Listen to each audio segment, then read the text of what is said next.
Welcome everyone to Healthy Energy, Healthy Homes, Healthy Maine, which is a webinar series produced by Physicians for Social Responsibility Maine and the Alliance of MaineHealth Professionals for Climate Action in collaboration with the Hanley Center for Health Leadership and Education. PSR Maine has spent decades focused on preventing what cannot be cured. Since the early 1980s, that's meant working to stop the use of nuclear weapons, and by the 1990s, expanding our efforts to address climate change and other environmental health threats. Last year, we launched the Alliance of MaineHealth Professionals for Climate Action, which is Maine's state affiliate of the Medical Society Consortium on Climate and Health. The Alliance brings together a wide community of health professionals, nurses, nurse practitioners, physician's assistants, physicians, students, and public health practitioners of all stripes who are committed to protecting the health of everyone who lives in, works in, and visits Maine as our climate continues to change.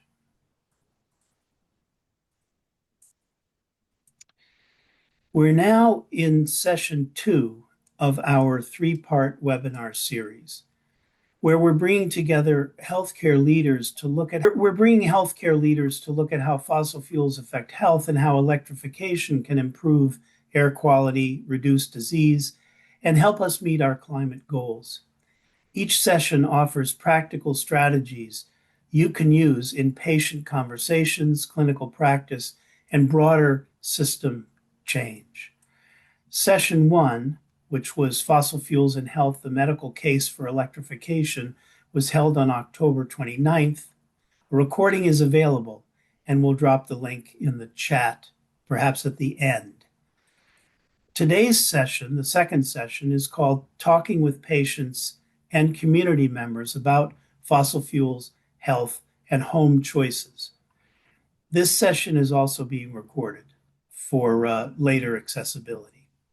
And session 3 will take place on December 3rd from noon to 1, focusing on how health professionals are leading the way to protect staff and patients from harmful health effects of climate change and fossil fuels. Again, we will put in the chat links to the previous video and the subsequent video, and we'll probably do that at the end. Our presenter today is Dr. Colin Phillips, and we are delighted to have Dr. Phillips join us. He's a practicing interventional cardiologist in Portland with a strong focus on how air pollution affects cardiovascular health. He chaired the American College of Cardiology's Climate Change and Cardiovascular Health Work Group and helped develop the ACC CardioSmart patient infographic called Air Pollution and Your Heart. Colin also recently helped lead the successful effort in South Portland to require a large coal storage pile to be covered and I believe eventually dismantled, protecting nearby residents from ongoing coal dust exposure. And we're thrilled to say he's also a new board member of PSR Maine. Welcome, Colin, and over to you. Thank you so much, Daniel. Thank you, Marge and Giselle, and for everyone for joining. I will attempt to share my slides here.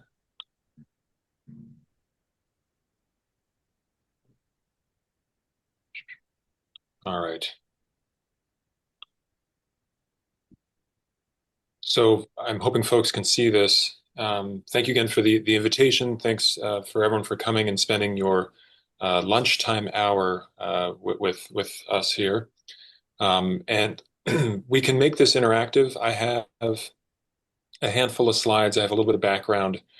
I'll go into some actual data. And then at the end, we can, it's a small enough group. Potentially, none of us are actors. And so it may be a little challenging to do role playing, but we could potentially see about going over some actual, patient scenarios. So the goals of this talk are to develop language for discussing indoor air quality and also fossil fuel health and how it impacts our patients' health.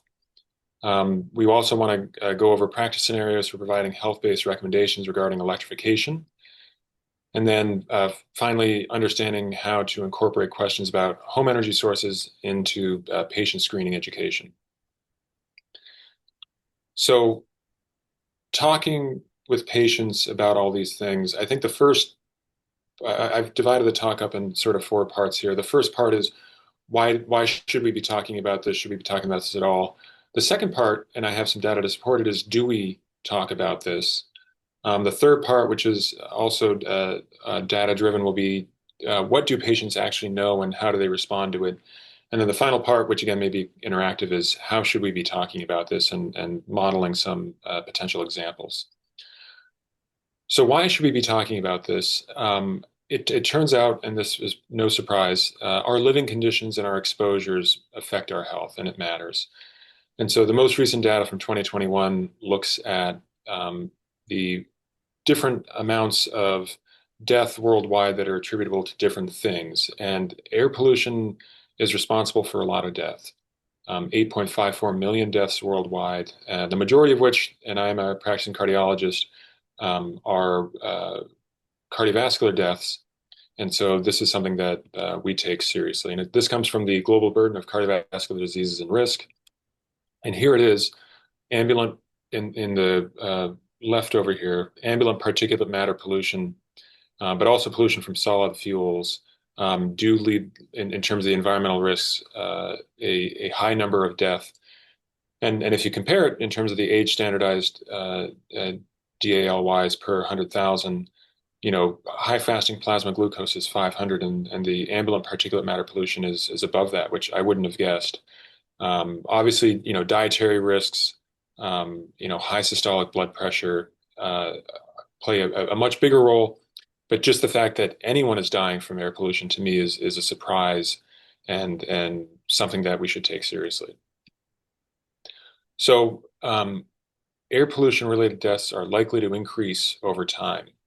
And so back in the 1980s, some smart scientists looked at the correlation between the observed atmospheric carbon dioxide concentration and then the observed temperature change. And they predicted in the 80s that it would be going up over time. We are burning fossil fuels. We are releasing carbon dioxide into the atmosphere. We are doing it at a certain rate, and they guessed as to what it would be. And that's represented in the black lines. And then the actual what happened in terms of carbon dioxide and then the temperature increase as the carbon dioxide levels went up was also pretty close. And it makes the point that atmospheric carbon dioxide, global warming, fossil fuel consumption, pollution, all these things are linked. There is a direct line connecting the two. And the smart scientists that did this are actually the ExxonMobil scientists. And so they knew back in 1982 with pretty good certainty that this was going to be happening, and this was a side effect of fossil fuel usage. And with PSR Maine, we recently recognized the Maine Attorney General, Aaron Frey, for his excellent work in joining other states around the nation in suing the fossil fuel industry for deception and for hiding this information, which is detailed back in 2023 in this Science article. So time is short.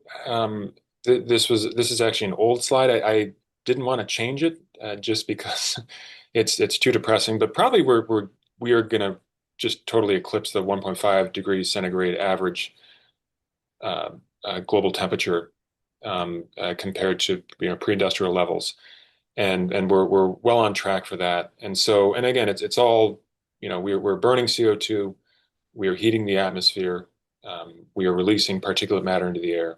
All these things are happening, and the trajectory is just predicted for continued growth. So why do we care about it? So things will be a little warmer, we have less winter. Why does that matter? Well, it turns out that the other side effect of burning the fossil fuels is air pollution, and air pollution serves as not only a risk factor, which we just saw with all the air pollution related deaths, but also it's a risk multiplier. So for me as a cardiologist, I care very much that air pollution increases blood pressure. It increases the risk of heart attacks, which I do day in and day out, heart attack care. It increases, unfortunately, your risk of dying from that heart attack. It increases your risk of rhythm disturbances. So not only plumbing, but also electrical. The house is burning down, and now the electrical is being affected. It's AFib. It increases your risk of heart failure, so the pump is being affected. Not only that, going to the brain, it increases your risk of stroke, diabetes, hospitalization, death. And then it also, completing the cycle around, you have an increased risk of premature birth. So it affects us at all stages, at all levels. And air pollution is something to be taken seriously. So we can measure air pollution as particulate matter. And the particulate matter, which you will remember from the talk last month, the PM 2.5, or particulate matter with an aerodynamic diameter of 2.5 microns, is the largest studied and also potentially most dangerous of the side effects or parts of air pollution that are released. And it gets into the air and it travels long distances. And it is these fine particles or soot and something that you can't see that's in the air. And it is toxic to us. And that toxicity depends on an interplay of chemical composition, where it's traveling downstream, alterations in the vascular function and the oxidative stress, and it triggers a whole host of inflammatory cascades within the body that, even if it weren't to cross from the alveoli into the bloodstream, would still be a problem. It increases the risk of vasospasm, increases blood pressure, increases all these things that we just talked about. And so fossil fuel pollution, wildfires, they all produce this particulate matter, and it can be at dangerous levels, dangerously high levels at times of big wildfire events. So long-term particulate matter, the air standards is less than 9 micrograms per meter cubed. And that's a recent change in the last year and a half, down from 12, recognizing that there is no safe level of this particulate matter. And so you've seen this as well. This is in relation to a human hair. It's very tiny stuff. You need a microscope to see it. But you can check and see what it's doing to our air, and you can do that by our air quality index. Over the summer, and I'll show some scenarios here in a little bit, where we were exposed to poor air quality, and it was a side effect of the wildfires in Canada. So green means go, green means good. They can index the particulate matter, where they basically, the air quality index is taking the highest of either PM 2.5, PM 10, or ozone. It assigns a value to that, and then you get this index value. 0 to 50 is fine. We usually live there, thankfully. Moderate is 51 to 100, where air quality is acceptable, but there is some risk to patients who are unusually sensitive to air pollution. The air quality index increases to 101 to 150, and it becomes it becomes unhealthy for sensitive groups. So these are members who, have people that have asthma, COPD. Honestly, just being over the age of 65 puts you in this group. Being pregnant, you keep increasing the particulate matter, keep increasing your air quality index value, and you get up to the unhealthy red level of 151 to 200. And just general people may get some health effects. I mean, I hear stories occasionally of, young healthy person running when the air quality is bad out, and they're all of a sudden feeling like they're having an asthma attack, they're having trouble breathing. I honestly, walking around in parking garages, it does sometimes feel like, wow, my breathing is different in here. Why is that? And it's particulate matter. It's affecting our biological functioning by breathing in exhaust. So very unhealthy. I mean, thankfully we're hardly ever there. But 200 to 300, this is a health alert, and then above that, 301 is a health warning. Emergency conditions. Everyone take it seriously. Do not go outside, and honestly, have a plan in place to protect yourself inside, because this particulate matter will get into your unless you're in a sealed off room, it'll get into the room. It'll permeate the windows. It gets into the room that you're in. So when the air quality is bad outside, it's bad inside too. So PM 2.5, when it's measured, you can look at it, you can track it chronically.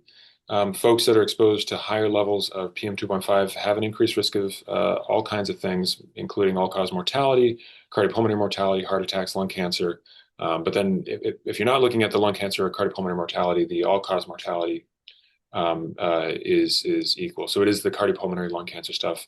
Not surprisingly, that's the first point of contact with this particulate matter, but that is the major driver of the mortality. So that's chronically, acutely the same story. Here's a meta-analysis combining all these things. It's a modest effect, but it's something, and I'd argue, something is too much here, and it does increase your risk of heart attacks. So why else should we be talking about this? So that's a lot of doom and gloom, but it turns out you can fix it. If you eliminate fossil fuel exposures, you improve cardiovascular health. If you've been to a talk that I've given before, I really love this study, this slide, and I think it proves the point. This is ER visits in Allegheny County in Pennsylvania, where they were exposed to the results of coal burning and then smelting. And so they were making steel, burning this, I'm sorry, it wasn't pellet, it was coal coking. They're burning the coal at very high temperatures, releasing all kinds of sulfur dioxides, particulate matter, all sorts of stuff going into the air. And the ER visits, when they closed it, so there was a community effort to close this coal coking plant. And basically, the day after they closed it, in here is blue. That's people showing up with cardiovascular ER visits. You close it, and then that trends down, and it's a sustained effect. The predicted amount of people showing up to the ER is here in purple, just based on the trend. And they got rid of the pollution exposure, then people stopped showing up to the ER with cardiovascular complaints. And the control here, it's not that fewer people, it wasn't that people left the community hospital catchment area, because the same number of people are showing up with orthopedic injuries, which is green, and then in this sort of tan brown color. So it's a 42% drop in cardiovascular ER visits just by eliminating the fossil fuel exposure, the pollution that these folks were exposed to. Another good story here, and making the point that our zip code can be a modifiable risk factor, and that the air we breathe and decisions that are made out of our control do affect our health. This is in Maryland. This is the Curtis Bay industrial area. And what it is all of the coal that's mined in West Virginia and Pennsylvania is brought by rail to this terminal. And it's a huge terminal. I'll show you some other pictures of it here in a second. But people live around the terminal, and they're not burning the coal. Unlike the last image, the people that are in this community are not. It's just dust. It is, what you would assume would be inert, but it's not. It is affecting them. It is affecting their health. And this dust is spreading around the community because of the handling and loading and unloading of the coal at this terminal. And so these researchers, Pollock and colleagues, found out that they had a housing mobility program where they gave folks vouchers and were able to move them from the area further out. And, here it is. So before, the folks that they're assessing are in red, and then they move them away from that coal. And what does it do to the mean exacerbation rates of asthma? It cuts it down. So these are folks that on average are having a little under 1, and then they cut it down to a half. Likewise, maximum symptom days, here they are at 5. You move them to a different area, and then their average number of symptom days quiets down to just over 2. So again, it makes the point that where we live affects our health, and we can be exposed to it, and you get rid of that exposure and you improve the health. And this is just showing, there's been a lot of controversy. Well, are we sure it's coal? Yeah, it's coal. And it's coal that these folks are being exposed to. These are children playing around this big terminal, and no surprise, all that dust is getting on the play structures, it's getting into the children's lungs, and it's giving them asthma. And here's a zoomed in picture of what's going on. And they're not warned. It's not, the company is not saying, guys, don't play here, it's dangerous. They're just, they're going about their business, and the kids are going about their being kids and playing. So another thing you can do to improve your exposure to particulate matter and improve your health is just air filters. And this is a great study from earlier this year in Jack, where they took folks that lived along busy arterial roads that get tons and tons of traffic. And so just the traffic of the exhaust and also probably particulate matter from the asphalt and the interaction with the tires, they took folks and gave them, it's a really neat study where they had these air purifiers in the rooms, and half the time they were exposed to an air purifier that wasn't actually purifying the air. It was taking in the particulate matter from the street. It was pretending to filter it, and then it was sending back out. But you didn't know the difference. It looked like if an air filter was working. They gave them a month of washout, and then they flipped the teams around, the groups around, and then all of a sudden, the folks that had the sham air filter were now getting actual purified air and being exposed to less particulate matter. So it doesn't seem like much, but if you were someone who had uh, a blood pressure greater than 120 systolic, so again, you're sort of in like the yellow to orange group, you're at risk. Reducing your particulate matter exposure reduces your blood pressure by 3 millimeters of mercury in comparison to the sham filtration. And so, it's important. You drop someone's blood pressure, or I'm sorry, you increase someone's blood pressure by just two. So 1.5, you're doing it, you're doing it in the reverse by 1.5 times, but you increase it by two. That systolic blood pressure increase translates into a 7% increased risk of death from ischemic heart disease and a 10% increased risk of death from stroke. So heart attacks and strokes are increased with increased blood pressure. Just easy intervention here. No DASH diet, no medicines required. Just run this filter and expose yourself to less particulate matter, and your blood pressure comes down. So this is, other things you can do in your house, and PSR, the National PSR website has a lot of good information on this, but just having a gas stove in your house increases your exposure to nitrogen dioxide levels. It increases the risk of asthma for kids. The exhaust fans, like, yes, please try to ventilate when you're in a area that has where you're cooking, but even that exhaust fan that may not capture all of the VOCs and nitrogen dioxide that's being released, and just methane itself, the natural gas, may be emitted from the cooktop even when it's not in use. So an electric or an induction range are less polluting. You're not having as much of that gas combustion happening in the house. I promised a discussion about AI. This will be really quick. But another thing, when we're looking at, I appreciate, and I've made this comment before, I'm showing you, like, yes, run more appliances in your house to try to, reduce the exposure of fossil fuels and exhaust that we're already creating by our modern lives and traveling around by car. I appreciate that I'm saying let's just, burn more energy to try to protect yourself from the energy that you've already burned. Sometimes we don't even get a choice. This is AI. This is the 10 gigawatt, which I'm honestly not even sure. Like, it's like many fold greater than the energy usage of Manhattan.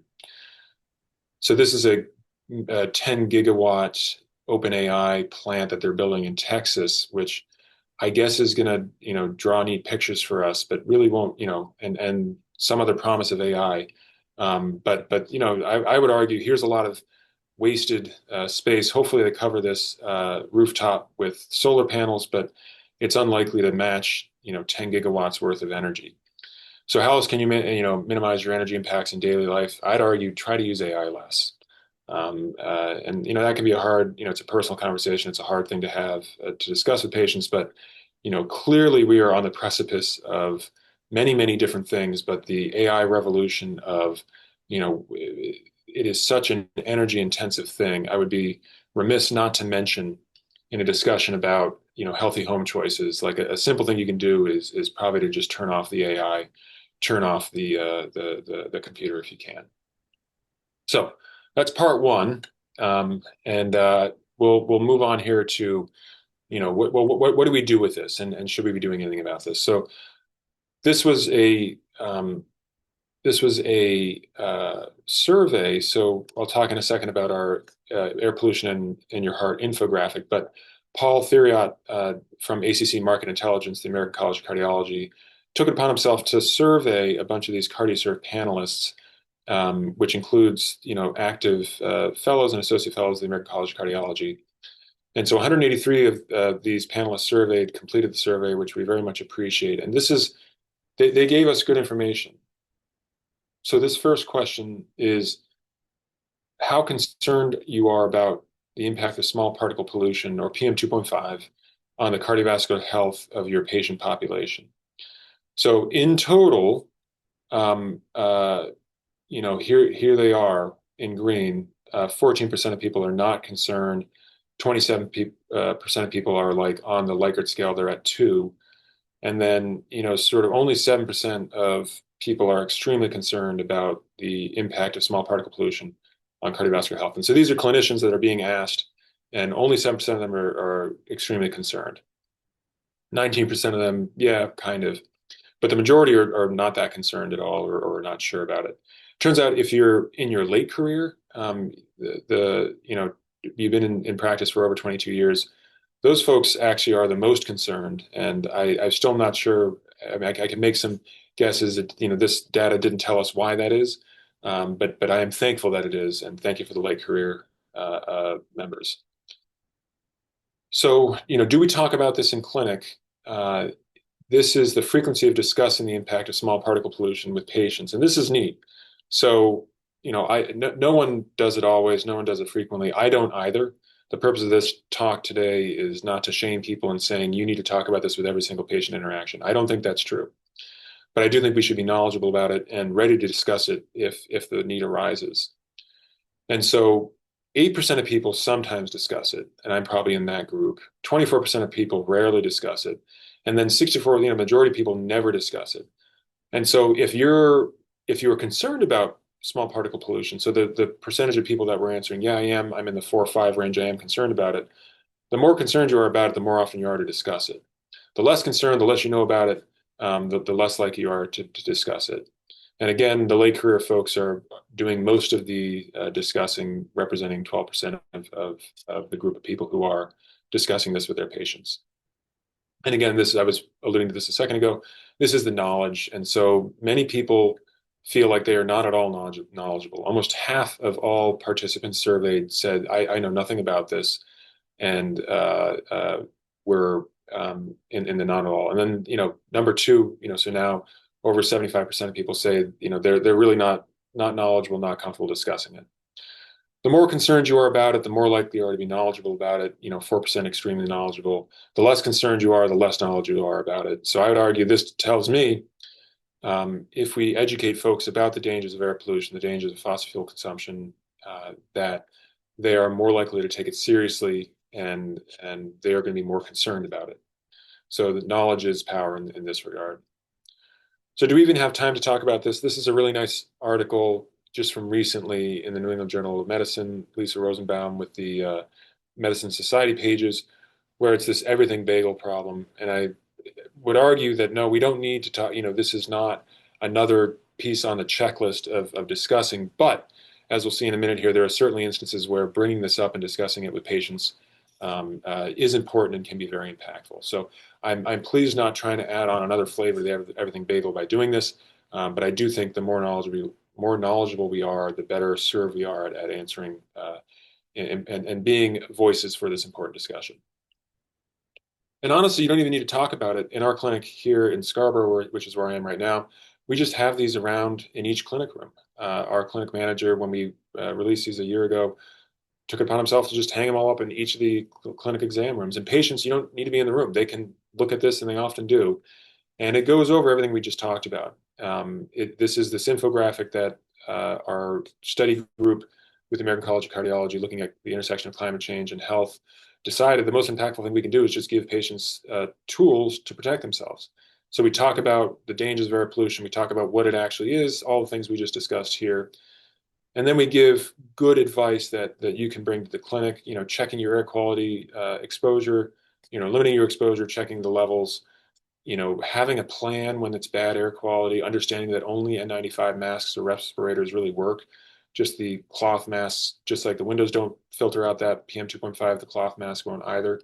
Try to avoiding tobacco smoke, engine exhaust, open flames, paying attention to the indoor air quality. We were just talking about the gas stoves, being careful about fireplace maintenance so that you're not billowing smoke into the house. And then limiting energy usage, we didn't know about it, but AI, help lowering your pollution footprint, and then walking or biking when the air is clean to improve your health. So this is making the direct connection between air pollution and cardiovascular disease, and it educates the clinicians and the patients together, starting the conversation. So thanks to everyone who was involved with this, the infographic team. These guys did a fantastic job. They invited patients to discuss it. So this is a patient peer-reviewed thing. So the final little set of um, survey that I want to go over is, what do the patients know? And so this is two of our fellows, Cashel and Maria, working with the Fellows Clinic, have started showing the patients the infographic. And through Darcy Chandler, who's the manager, and has done just an amazing job. I'm not sure if she's on the call or not, but thank you, Darcy. This is so terrific. Darcy gets all the credit for the slides I'm about to show you. You know, she has led this KPI Gemba Walk initiative, and then the PSRs, Madeline Bryan and Rob, the MA, have been instrumental in handing out these surveys. And so we basically have a set of questions. We ask the patients the questions twice, once before exposure to the infographic and then after the exposure to the infographic. This is a good type of exposure. This is an infographic exposure. And we are asking them these questions that I'll go through here in a second. So the first one is, are you worried that air quality will hurt your heart? And so pre is so we've got 33 surveys that, not everyone answered every question. This is, the way surveys are. But pre is on the bottom in blue, and then post is in orange on the top. And so are you worried that air quality will hurt your heart?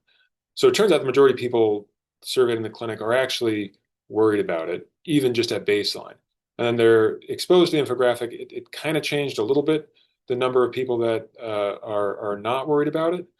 Fewer people are not worried about it after exposure to the infographic. We move them to the sometimes bin. The yes, we're really unswayed, still 15. So that's interesting. Are these people, what are they thinking? And even at baseline, people are kind of worried about air quality influencing the heart. This one's a little more discouraging, I guess. Do you want your care team to discuss air quality? The majority of people at baseline say no. Fewer people say no again, but it still is the majority of people that in terms of should we be discussing this or not. Perhaps this is not a one-size-fits-all thing. I would argue that there are a lot of patients that really do care about this and do want to talk about it, but it's not for everyone. And that's okay as well. So this was a neat one. Do you check or monitor the air quality index? So at baseline, not a lot of people did, but then they're exposed to the infographic and a big change where no is 24, and then it goes down to just 8 people after being exposed to the infographic. So you're cutting it by 2/3. And again, the majority are on the other end now curious and wanting to monitor their air quality index. And then do you change what you do? Likewise, after exposure to the infographic, more people are changing their behaviors and will be changing their behaviors to protect themselves once they know that the air quality is bad. And so this is a positive change. They may not want to talk about it in clinic, I guess, but they are certainly being influenced by it being exposed to the infographic and are changing their behaviors. And then can you protect yourself or protect your heart when the air is dirty outside, when there's pollution, when it's a bad air event? Again, afterwards, more people said yes, they could. And it's a minority of people that don't think they can do much about it. And then do you have a plan to protect yourself? Yes, more people have plans in place after being exposed to the air quality index. And then do you think there are things you can do to improve just air quality in general? And so not a lot of change there. I guess as we say, we are just wedded to fossil fuel pollution, and there's not much we can do about it. So the fossil fuel pollution problem. There is a fundamental problem of fossil fuel consumption. Pollution exhaust and a heating planet are both dangerous byproducts. And renewable energy based on solar, wind, basically stuff that you're not mining or digging out of the ground, but just is coming from the sun, is good. That doesn't have that terrible exhaust byproduct. It does not hurt us. It does not hurt our patients. And again, minimizing your energy consumption. It meets the dual goals of improving personal but also planetary health. And then can we discuss this in clinic? I personally, when I'm discussing this in clinic, I find the segue of cigarette smoke. And so when patients are trying to understand what this is, I say, well, you know that breathing in combusted cigarette smoke is bad for you. Air pollution is no different. And you can draw a line between the particulate matter, the PM2.5, and then one cigarette. And so for every 22 microgram per meter cubed of PM2.5 specifically, it's not the air quality index, it's a PM2.5 specifically, which is usually less than the air quality index. It's about one cigarette a day in terms of mortality. And, we're smoking on average, depending on where you live, a half a cigarette of air pollution in terms of our mortality risks. So when I'm talking about this in clinic with patients, I bring it right to smoking. It also causes heart attacks. It causes cancers. Exposure to smoking does this. It's not a surprise. We know this. Same story with particulate matter pollution. And again, we can advise our patients against both of these dangers. So we got about 20 minutes left. This is, and I'll open it up for questions here as well. But I can just, I hope this is helpful, but these are actual patients that I've seen. And this is hopefully to serve as a model of, and again, I don't know that there's a one size fits all for everything here, but I have patients that come to clinic and they tell me things like, I am having terrible chest pain every time I'm out mowing the lawn. And I know the reason why it's because my neighbor has this industrial wood pellet stove and all the smoke is blowing into my yard and I can't be outside when this is happening. And so with this patient in this practice scenario, it sort of landed right in our laps, and we talked about ways of limiting exposure. It turns out Colorado has laws for wildfire or sort of fire smoke exposure. We don't have that in Maine, so there wasn't much we could help him with there.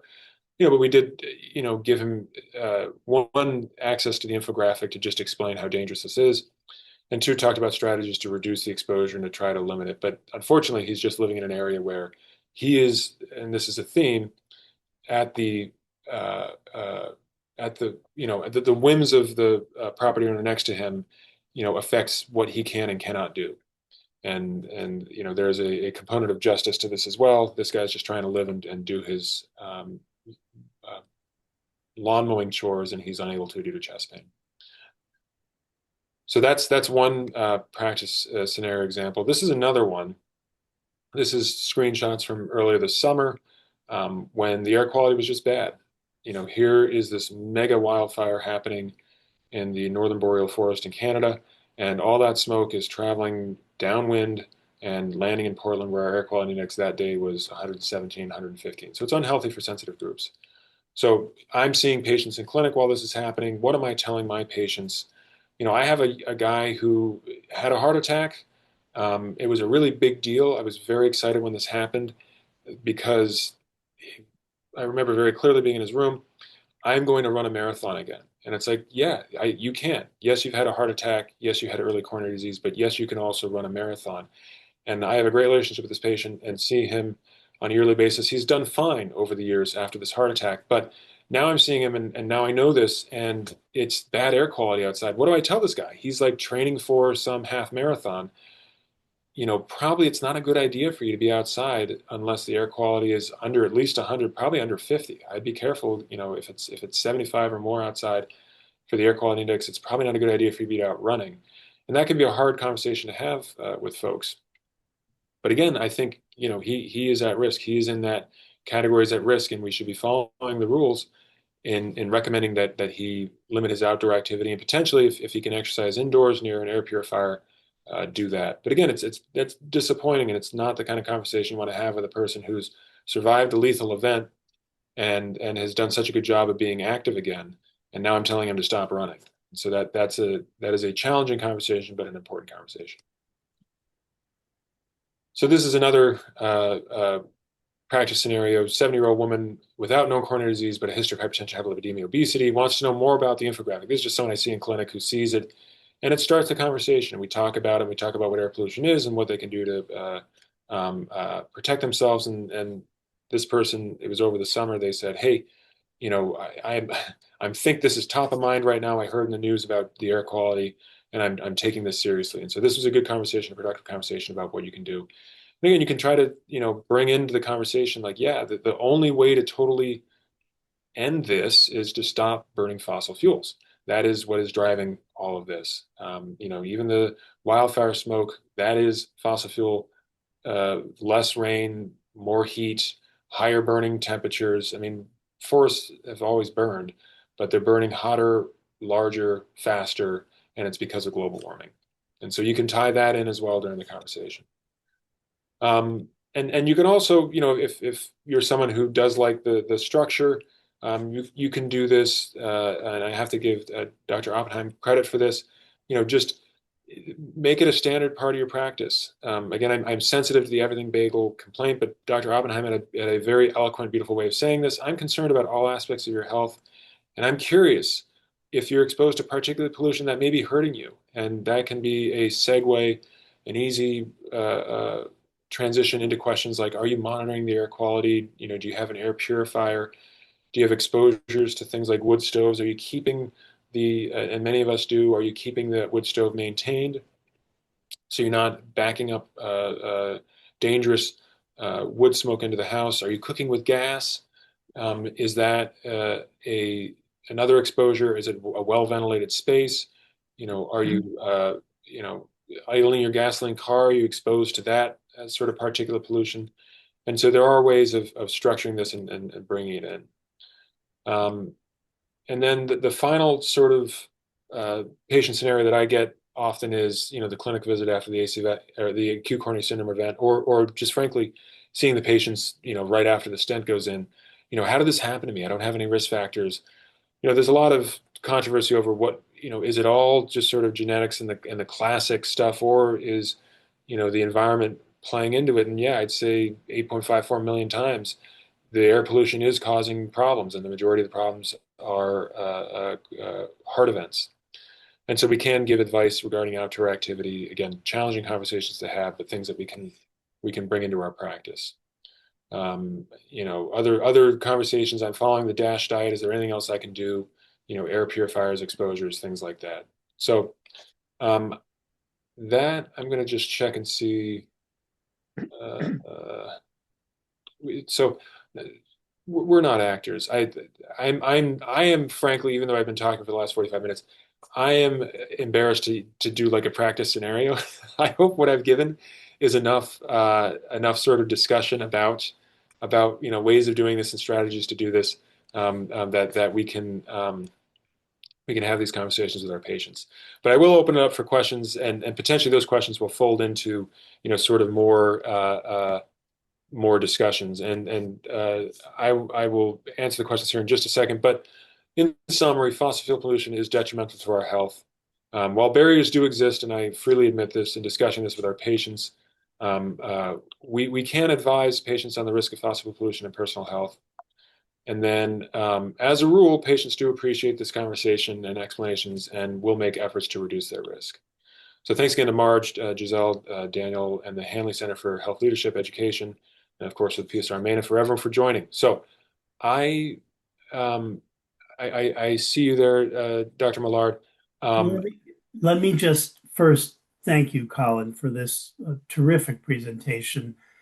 Sobering, frightening in many ways, but also with a hopeful note that we as clinicians can intervene in our interactions with our patients to at least elevate the issue publicly, and obviously motivate others to think about it, and to then ultimately move toward changes in policy, which will lead to improved indoor and outdoor air quality. So thank you very, very much. We do have time for discussion, maybe how this information can be used in your own practice, conversations with friends, neighbors. I do want to point out that at the close of the webinar, everyone will automatically receive a link to the evaluation. Please take a moment to fill it out. First of all, it helps us improve our future offerings, and also it's required in order to get CME credit. So it will show up, and in fact, it just showed up in the chat. So I'll now open it up to questions in the order in which they were received. So starting with Peter Millard. Thank you very much for an excellent presentation, Colin. I have a question about the reductions in air pollution that have occurred since the implementation of lead-free gasoline. Of Mm. course, lead wasn't removed from gasoline because of lead per se. It was removed because we wanted to use catalytic converters, and lead was poisonous for catalytic converters. So the younger generation has a minuscule amount of lead in their bodies compared to our generation. Plus, of course, other pollutants have been reduced by about 99%.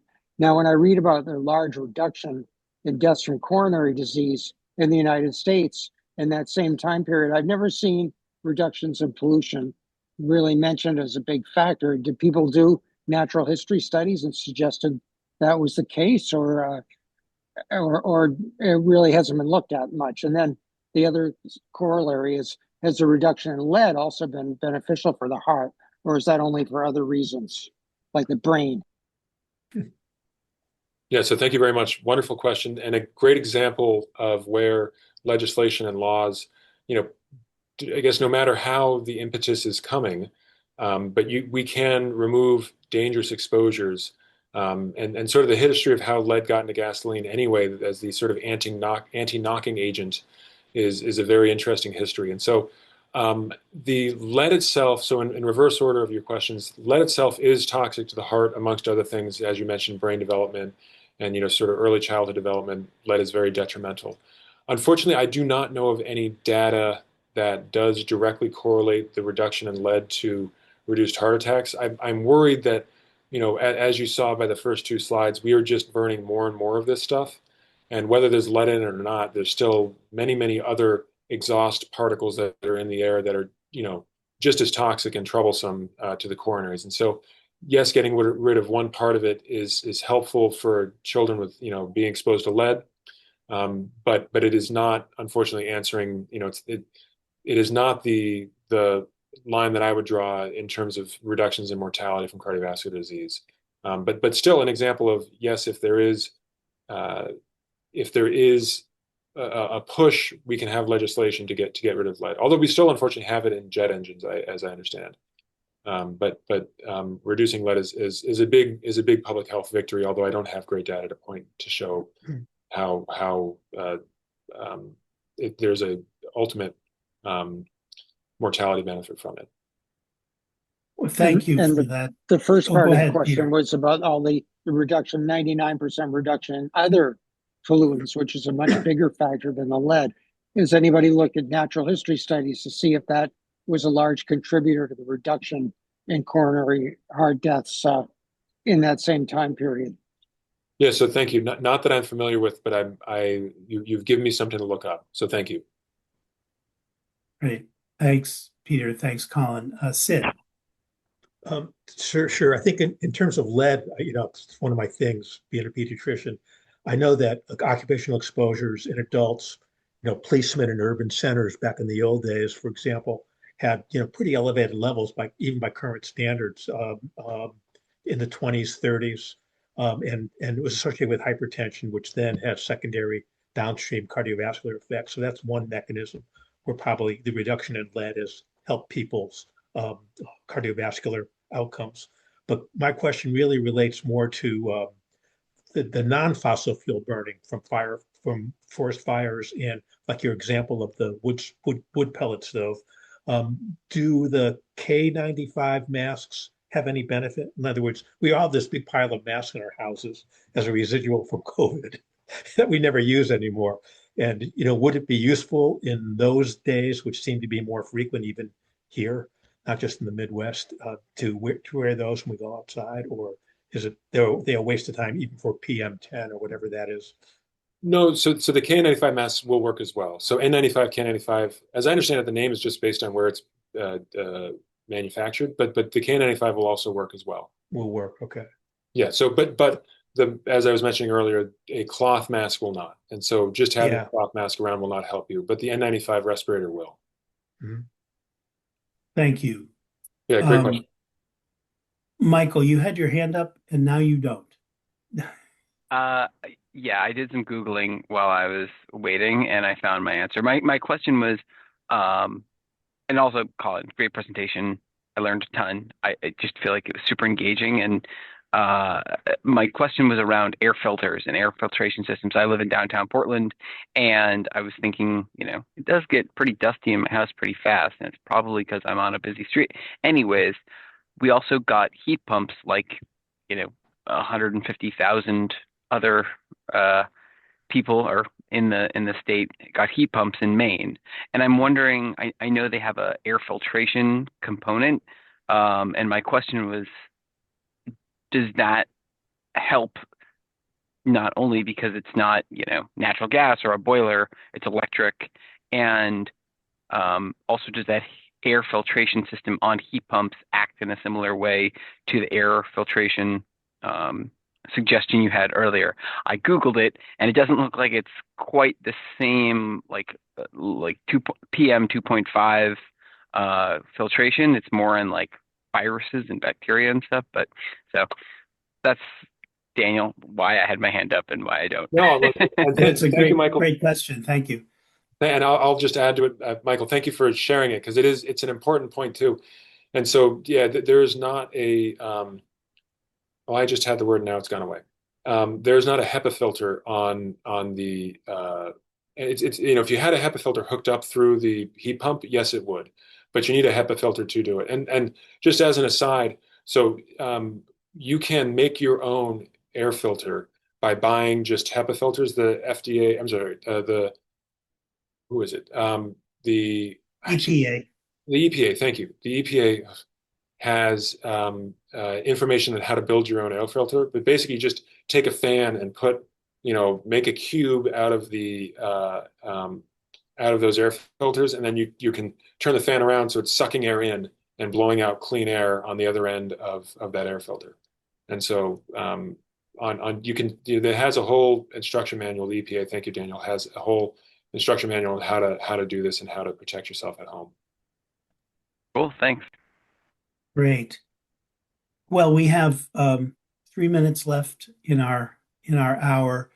I do think it's important for clinicians to think about how they can, in practicality, incorporate this issue into their either routine screening or, as Colin has pointed out, under appropriate clinical circumstances, to bring this issue into the exam room and get people at least to think about what choices they might have.